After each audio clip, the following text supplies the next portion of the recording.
Pinalaga naman ng Department of Foreign Affairs tila babala ng Chinese Embassy na posible nilang magdulot ng pagkawala ng milyong-milyong trabaho kung masira umano ang relasyon ng Pilipinas sa China. Sa gitna naman ng World War ng ilang opisyal ng Pilipinas sa China, kinilala ang 16 na opisyal ng Munisipalidad ng Kalayaan na nagdeklara sa Chinese Ambassador na persona non grata. May unang balita si Rafi Tima. Parangal ang ginawad ng Grupong Akbayan at Atinto Coalition sa tinaguriang Kalayaan 16. Sila ang 16 na opisyal ng Munisipalidad ng Kalayaan na pinagbawalang tumuntong sa China, kabilang ang Hong Kong at Macau. Matapos nilang ideklarang persona non grata si Chinese Ambassador to the Philippines, Jing Quan. Ito pong pagtindig ng ating pong mga kababayan mula po sa Kalayaan, munisipyo ng Kalayaan ay pagpapakita na bilang mga ordinaryong mamamayan, mayroon tayong kapangyarihan to stand up to bullies.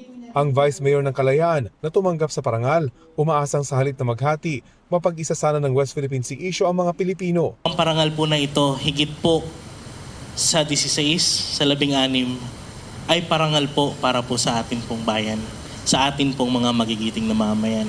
Walang ibang pwede makapagkaisa sa bawat Pilipino kundi ang West Philippine Sea, ang munisipyo ng Kalayaan, ang Kalayaan Island Group, at ang ating mga magigiting na mamamayan.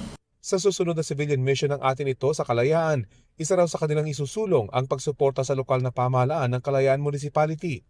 Sa gitna naman ng patuloy na pakikipagsagutan sa mga senador at iba pang opisyal ng Pilipinas, tila nagbabala ang embahada ng China. Sabi ni Chinese Embassy spokesperson Ji Lingpeng, ano man daw pinsala sa diplomatic relations ng Pilipinas at China, maaari daw magdulot ang pagkawala ng milyong-milyong trabaho ng mga Pilipino. Handa raw ba ang mga senador na bayaran ng mga mawawalan ng trabaho?